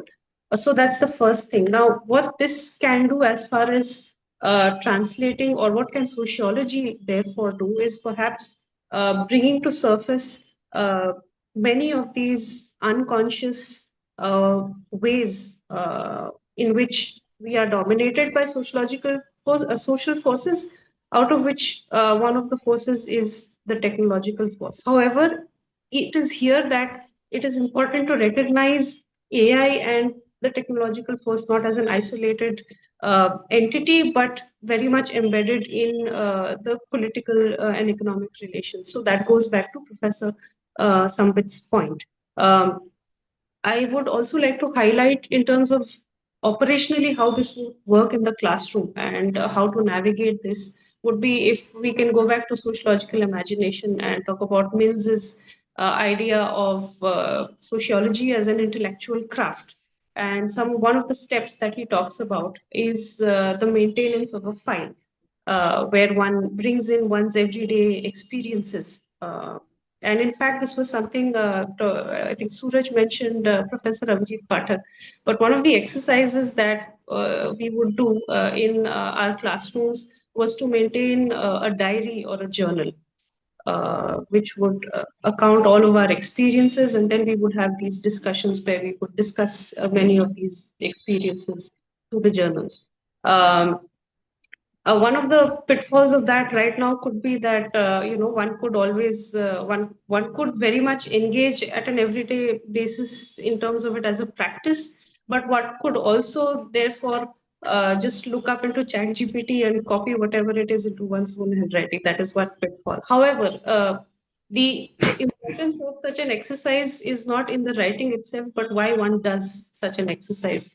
So it would be more important at this point to communicate why that reflexivity is important for the student in terms of both new and old risks. So even as new risks that we're talking about in terms of what does it mean to be literate emerge, older risks have not gone away. Older problems of structural inequalities and access have not gone away. Even in our own classrooms, in the UG classrooms, for instance, language is a problem for many of our students who are not well versed in English. And we primarily engage with English as a medium of instruction. So I think as far as the literacy framework is concerned, perhaps going back to Mills in terms of not only maintaining a file, but sort of bringing to light why would it be important in this context. And this is where perhaps contextualization and comparison also comes in. Practically, what would a classroom look like if we tell our students to journal some of their experiences and then engage with perhaps some of these AI tools and what those AI tools reveal. And that is perhaps where some of the gaps may be revealed. That could be one of the ways. Yeah. Thank you, Dr. Roma. Professor Leena, I think we can open up the floor for questions from the party. Yes, yes, absolutely, and that's the most important part. And yes, I mean, it's people. You can either put your questions in the chat box. Please feel free to unmute and pose a question. I think it was a wonderful session, and we need to have a very good discussion following that. So please feel free. And any questions? May I ask? Yes, absolutely. Please go ahead. Apologies for not being able to turn on my camera, but I had a question for anyone on the panelists. I think my question is coming from a very pragmatic place, but if you can discuss a way that you taught a particular topic or an assignment that you did and how it has changed since AI has become such a part of student writing assignments and so on. What are the things that you've thought about and had to do to or have you not had to change things? That would also be an interesting, I think, thing for us to discuss. Just the very concrete things that we do, the way we design assignments, the way that we design classroom exercises or PPTs or lectures or whatever. How have those transformed over the last few years? Yeah. Thank you, Vasudha. Suraj, Debapriya, Roma, anybody who wants to take it up? Suraj, would you like to respond?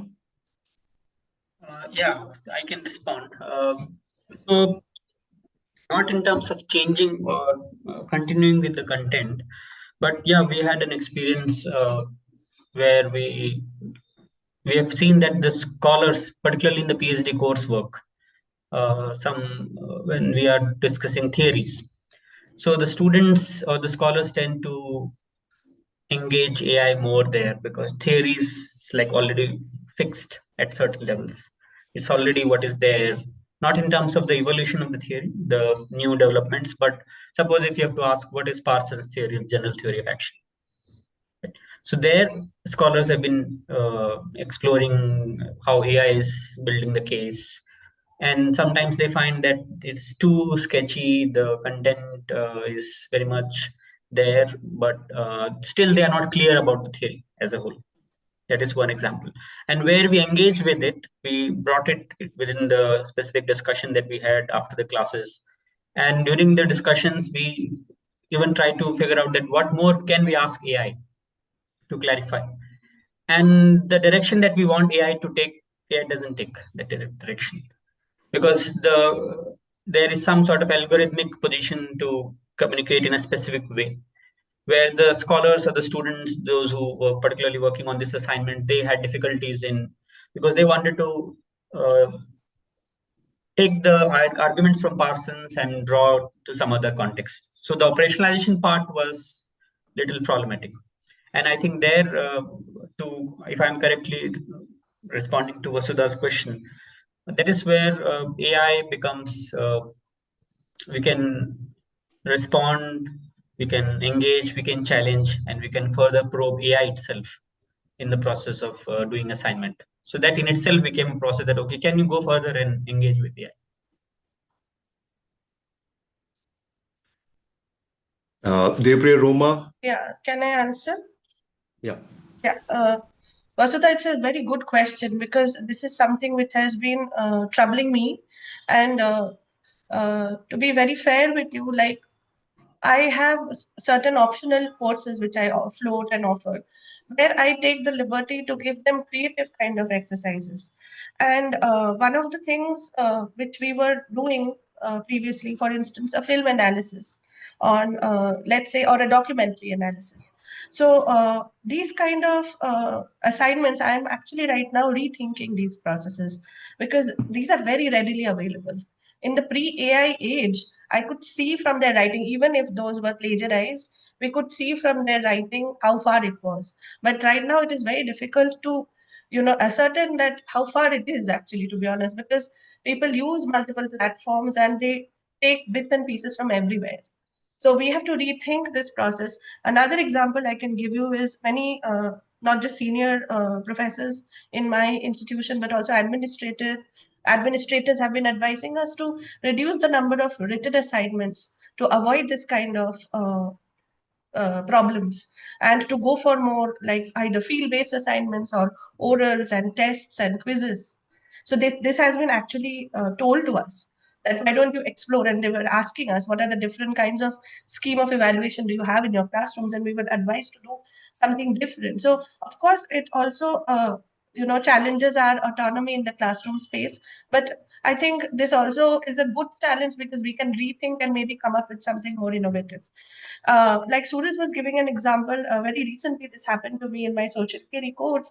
Students are also forgetting what was being actually taught in the classroom and what they have actually read, the content that was provided to them by AI. So one of my students very confidently told me that, quoted me saying that I have said that Urban Marcuse is a guru of critical theory or Frankfurt School. And they were very adamant that no, ma'am, you had said it. I have notes on it. And I told them to show me the notes, etc. And then they were like completely puzzled. And the other students, very frankly speaking, they could also catch where it is coming from, and we had a good laugh over it. So this is also a very interesting kind of a process, a new development, at least for me, which I'm dealing with currently. Thank you.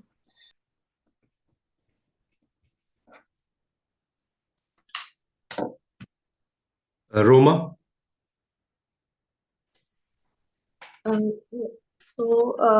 think one of the things in the class, I mean, this is again a challenge, like Debapriya said, it's something that many of us are thinking through. And I think one of the things that I've tried to do in the class is to have writing exercises where I may ask them to draw upon their experience. So I may do one, for instance, if it's an introduction to sociology course where one class may happen on the sociological imagination. I may ask students to write small bits of some experience where they can think about something that they were affected by. Just that bit, maybe not even going to the part where they connected to a bigger problem, but just first of all writing about something about their experience. I think that is one thing that I've been trying to do. I'm trying to build on it a little more in terms of is it possible to navigate between what they learn in theory and then get them to do writing exercises. So operationally in a classroom, especially if it's a big classroom, for instance, if there are 60 students, it can get difficult. But the idea is then to perhaps bracket some time where I may bracket 15 minutes for them or 20 minutes for them and just ask them to write something. And then I go around the class and some of them perhaps they may exchange what they have written, or if some students are comfortable reading out what they have written or talking about what they have written, we get into that kind of a discussion. And the idea to do so is to be able to keep them embedded in terms of connecting what they're learning in class to out of classroom contexts. So that's something that I'm trying to build in more. Operationally and logistically, it can get difficult in very short semesters. And that is also a problem of universities where standardization is actually bounding problems more. Yeah. Thank you, Roma. We have a couple of questions in the chat box. The first question is by Shubhangi Mishra. The question is that how can we balance AI assistance with our own creativity and critical thinking? I think Suraj would be able to take on that question. Suraj, how can we balance AI assistance with our own creativity and critical thinking? Yeah, that's what I was mentioning in the response when we discussed the question of what kind of strategies.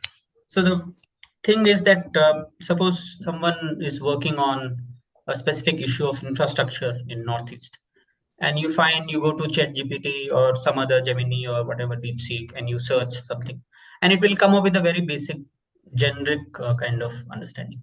Now, the balance would be that you can check, you can verify whether the reference that the ChatGPT is providing, is it authentic or not? That's the first thing. We have to verify everything now. So you have, otherwise it will be like this text doesn't exist at all, and you are referring it in your own writings. So that's the first thing you can begin with. I think that's where AI is very good at. You can ask, tell me 5 good books on empirical research done on infrastructure in Northeast India, and see what outputs you are getting there. Then your task is to go and read the original book there, not get the summary from again ChatGPT. So then you again explore some more questions which is relevant to your own topic or your own course that you are doing particularly. So we can take AI as a secretary, which can arrange certain things for us. Please organize my schedule, suggest some 10 books. Can you suggest some 5 sociologists from Northeast India who has worked on this topic? But then again, we have to verify.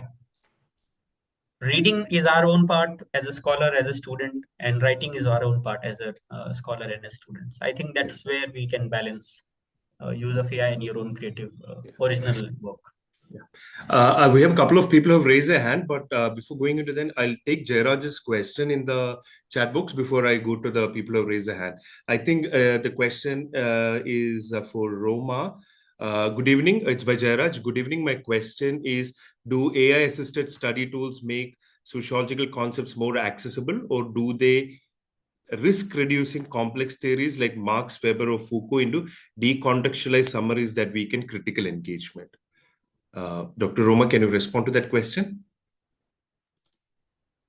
I think what Suraj was saying in terms of while AI tools may be able to give us certain skeletons of what a theory is about. We can begin with perhaps using some of those skeletons, but ultimately, yes, one has to go back to the reading. And unless we are extremely skillful with using AI in ways where we can identify gaps, for instance, I think one of the risk of decontextualization would be that when am I able to identify that the summary is quite generic when I've already read the text? So, and therefore, I have a long practice of reading, and I'm able to therefore catch that a certain summary is decontextualized. So, therefore, obviously there is an expertise that detects this practice, and therefore. I would say that yes, going back to the reading is important, because I think the reading aspect also unfolds other accidental discoveries, which does not necessarily, which AI may narrow it down for us. When we are doing reading through, let's say, even through a search engine, there's far more accidental discoveries or surprises that can come to us. So in AI, what we are given are summaries, but can AI surprise us with contradictions, for instance?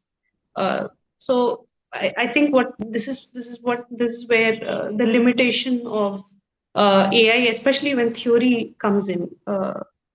This is where it happens. Although AI will ask you questions like, do you want me to connect this particular theory to this theory and give you a table and a summary? The summaries are great, but at the end of the day, ultimately, if we have to interpret the reading for ourselves, that would require, like Suraj says, a reading of the text. And then perhaps. Thank you. Yeah. Rakesh, just a sec. I think Aishna had raised her hand, yes, and then one more. Yeah. Aishna, please, Aishna. Hi, hello. That was a wonderful session, and I just want to say a few things here that we have introduced a paper on digital sociology that I teach, where we are talking about a lot of these critical issues around AI. And in this one semester of my experience with classroom discussions, with our students doing different assignments around it, they use AI much more than we do. And we might be limiting our usages of AI to academic things, but our students are using it for multiple things: academic, non-academic, as a friend, as a therapist, as a nutritionist. So at this point then, and hearing all of you, I just want to ask that, are we then still going to be teachers who will tell them that not to use AI? Because I'm confused whether I should enter my classroom and I should tell them that, do not use AI. Because a few months back, we were saying that please avoid ChatGPT, write your own thing, which is not possible to maintain anymore, of course. So that is one.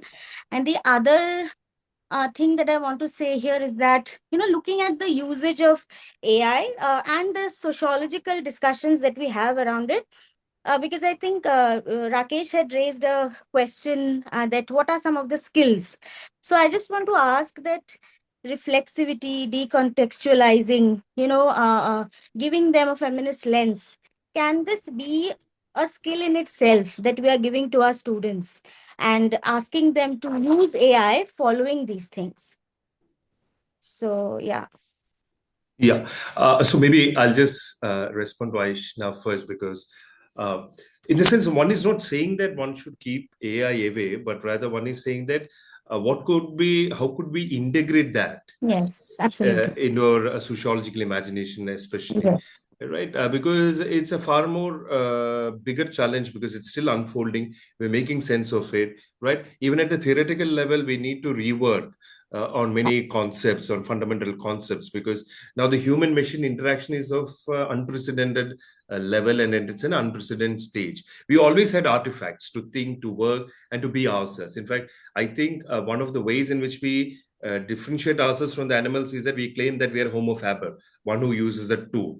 So as all of us have been indicating at multiple levels, we should not be consumed by our own tool. Rather, how do we take it along, and how can we press forward this process? Because yes, there are sentinel AI, so there are many other larger questions, but one at a time. I think first we'll have to clarify ourselves in the classrooms how to engage it and integrate it, because it can also be used to stimulate our imagination process. Because for instance, I taught at a very premier private university prior to GITAM, wherein which the students, I couldn't conjure up the world of a tribal central India world into them, because they are all elite students who fly from one city to the other on helicopters, small distances, that kind of a space. And then when I go on because weekdays I do AA, weekends I am a tribal researcher.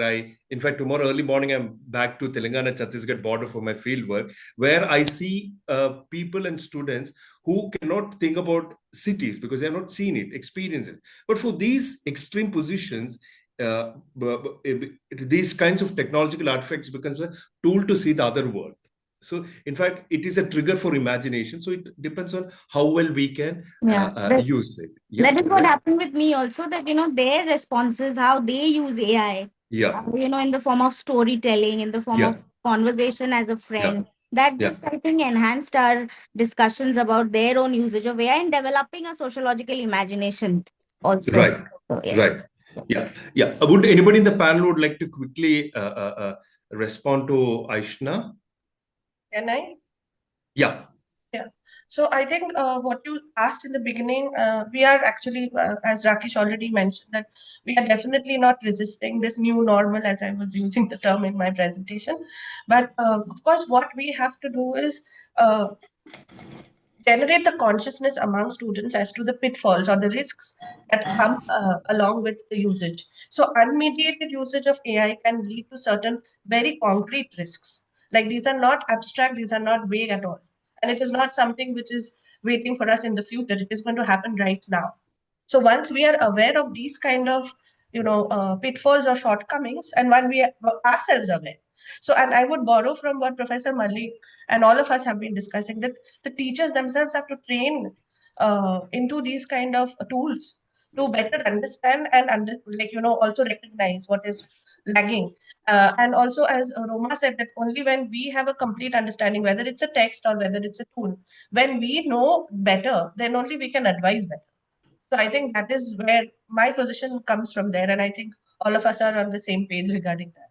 So we are definitely not denying that this is not, again, it is not a future. It's a present. It's very much happening right now. It's unfolding before us. Yeah. If I may add just one point to this.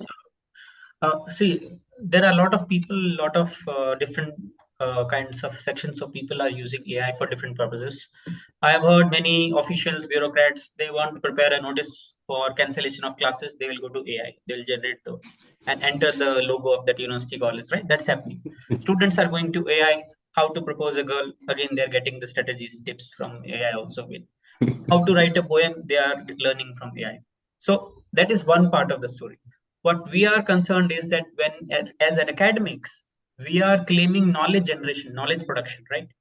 That is where the AI, if we are generating it through AI, then we are in the perfect trap of different kind of AI plagiarism.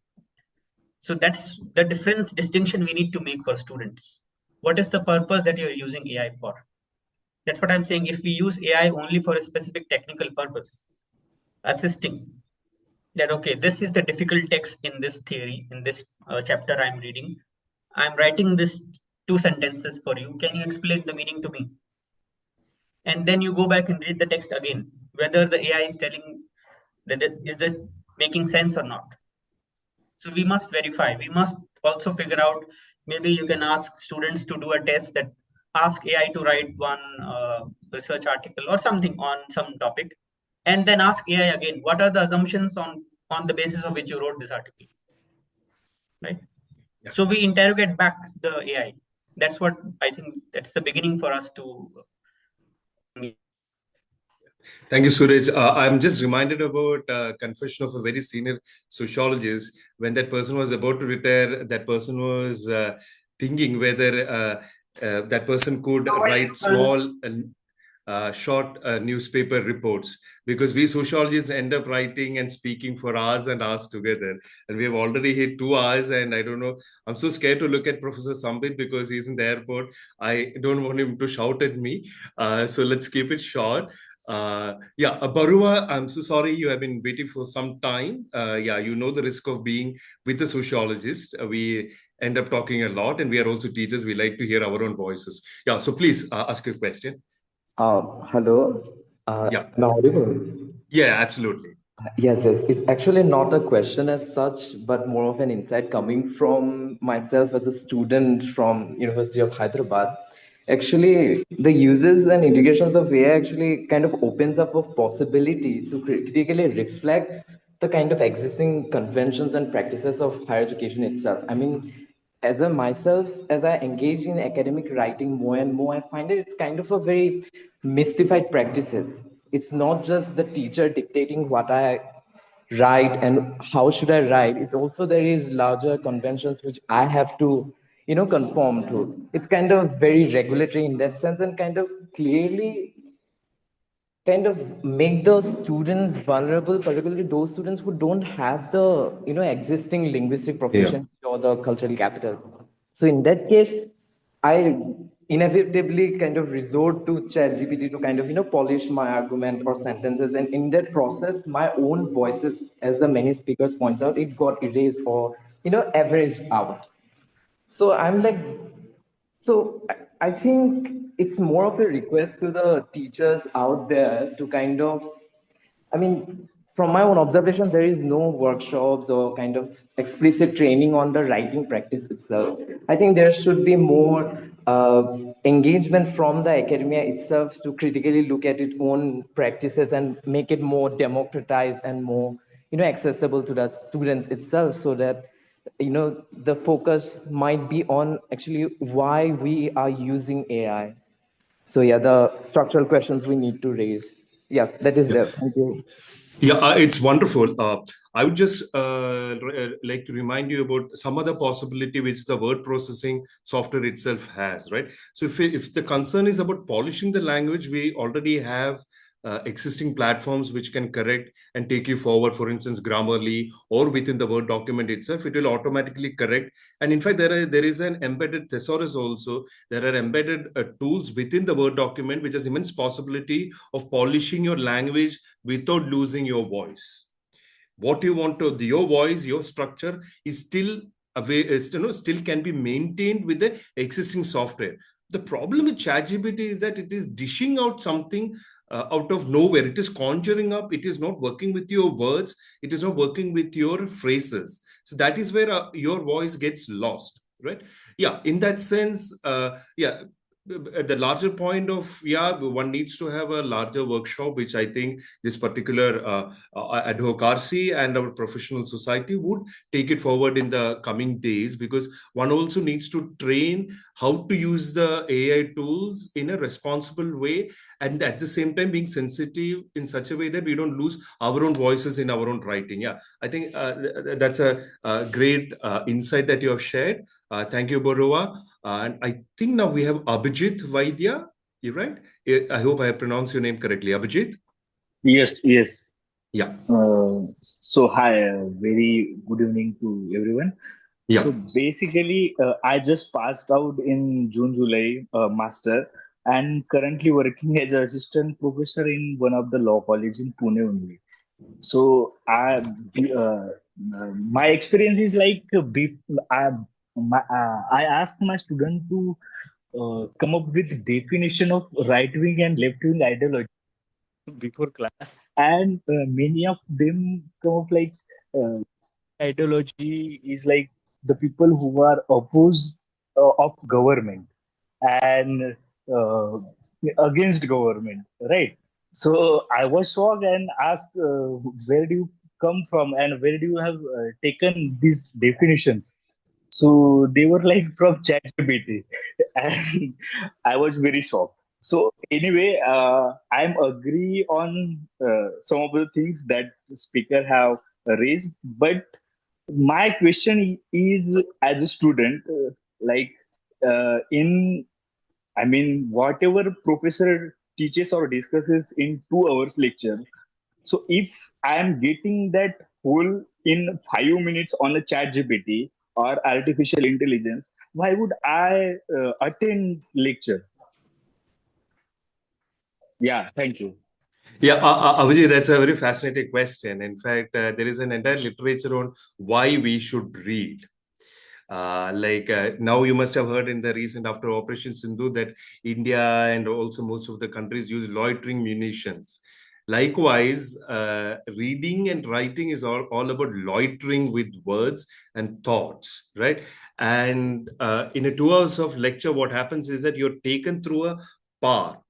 It is a neural process wherein which you're not only being part of the story that is being told to you, you also weave in a story inside your head. And that is what makes our knowledge distinct. And as our friend Baru earlier said, the voice, the criticality of the voice, right? So when you do the summaries, you are going to erase these voices, these journeys that you could take. It's about loitering, because knowledge is produced in loitering. And the problem with the current stage of modernity is that we are in a rush. And when we are in a rush, and especially your 10-second, 20-second reels, what it does is that you move away. And when you move away, you're not engaging in an entrenched way. Right. So that would be a quick response. Would anybody like to quickly respond to him before we go to the next question? Yeah, sure. Please go ahead. Yeah. Perhaps one of the things that needs to be pointed out is while AI can give us something in 5 minutes, these often happen in silos where we are just interacting with the object, the technological artifact. So just to give you an example, somebody, I think one of Aisha was talking about how some of her students may be talking to ChatGPT like a friend or a therapist. So this example also happened in my own class. And while some students were talking about this, what emerged as they talked about similar experiences of using ChatGPT in similar ways was what they assumed to be doing in silos emerged as a collective experience. And it opened up ways of thinking about what is it that is missing in terms of access to mental health care, or if there is stigma around, or if there is bias or judgment that makes ChatGPT more accessible. So it, in a certain way, pointed towards certain elements that that particular engagement with the AI tool would not give you. And that happens in the classroom because education in the classroom is again situated, it is contextual, and it makes you aware of those contexts. So I think and this connects back again to the idea of loitering. So it's an act of loitering, but in a classroom, often it is both individual and collective communitarian loitering that happens. So perhaps we need to think about these when we talk about AI tools as well. Yeah. Maybe, Rakesh, this is the last question that we take, and maybe also request Sridhar to kind of direct the question to tell us who the question is for, so that yes, Sridhar. I mean, the session has generated a lot of interest. I mean, one can see that. Wonderful. Wish we had more time. Very provocative, and I have no idea what is AI, and I never accessed it. So see, I see all these deliberations as how to discipline students. See, earlier generations used attendance register. After that, field diaries. Now, ChatGPT. Now, other things. So, problem is somewhere else, I think. And once Foucault said that he doesn't give footnotes or for many things because every writing is cut and paste. Then what does AI do? Then third is that, see, when we sociological imagination you spoke about, and you also said that sociological theory, I can adapt it to historical theory. See, when the Marxist theory came, we historians reduced this to deterministic analysis and all this. If you plow is there, it is feudalism. Tractor is there, it is capitalism. AI is there, is ultramodernism. So this is mechanical happening. So I don't think AI can replace it. I used to invite students to join the syllabus, set the syllabus, and I used to give them full attendance. And I asked them to plagiarize as much as you can, but read before submitting it. Then only, then I used to give question paper in advance to all the students. Show your merit. So I enjoyed it and I learned a lot. So all these things I don't bother me much. Sorry to say. It's one of the action of disciplining students. And one philosopher said that during the famine period, the pandemic period, universities are there for such a long period. Should go. Why it was? Yeah. Sorry. No, that's fine. Thanks. It's a comment. It's a comment. No, I'm not asking anyone. Yeah. Fine. Thank you. Professor Leena, that's it from our side.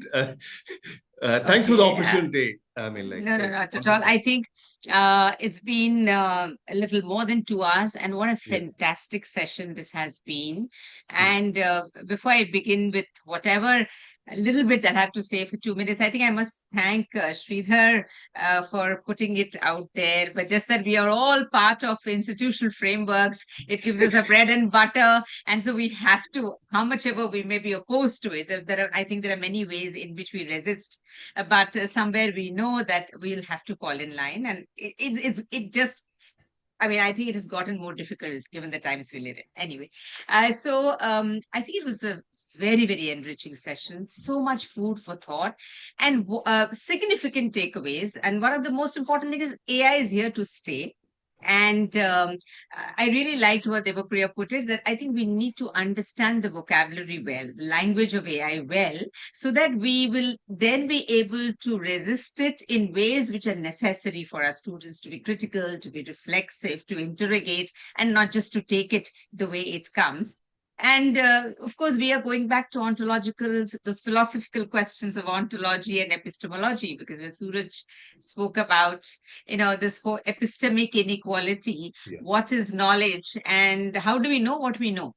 So now, this whole process of knowledge and how is it coming to us? I think these are very, very important questions to deliberate upon. But I was also quite a little I reflected a lot on what Porua had to say.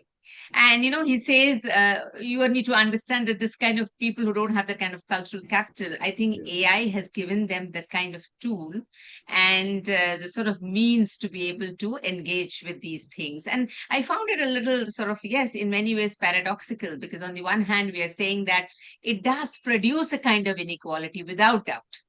But on the other hand, it also seeks to address some issues that stem out of the inequality in the larger society.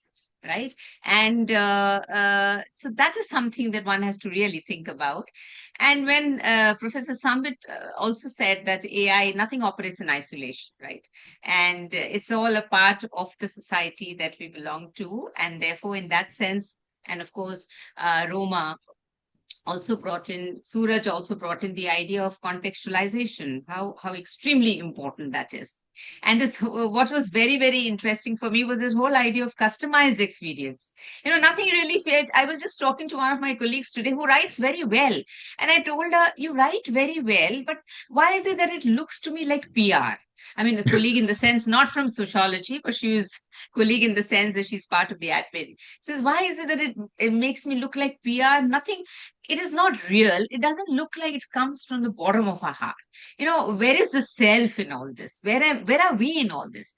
And she says, yes, Leena, I'm trying to understand this and grasp it. So, these are very, very important things. And Debapriya, thank you so much, because Herbert Marcuse is one thinker whom I've loved from my post-graduation days, and you took me back to him. And I always think about one-dimensional man, whenever we are having a discussion around AI and what it does to, how it collapses the other dimension, and the conventional dimension just springs to action and not the critical one. It was very, very important. And, Professor Sambit says, I think as pedagogues, we need to interrogate. We need to reflect a lot on what we are doing in the classroom. And that's a question which I think we should ask more often than we do about. We need to implicate ourselves in this whole debate. Where do we stand here? How much of reading are we doing now? And even in terms of AI, where do we place ourselves? And finally, we end by saying that I think we had today, a teacher is more important than perhaps she ever was, because it's very important to be able to introduce the kind of nuance. There are so many complexities, and I don't think AI can really capture those kind of nuances. Probably not now, I don't know about later. So that is where our role as a pedagogue, I think, becomes extremely important, to bring in those kind of very layered and nuanced kind of analysis. And it's never linear, it's never straightforward, it's very, very complex. And that is where we fit in.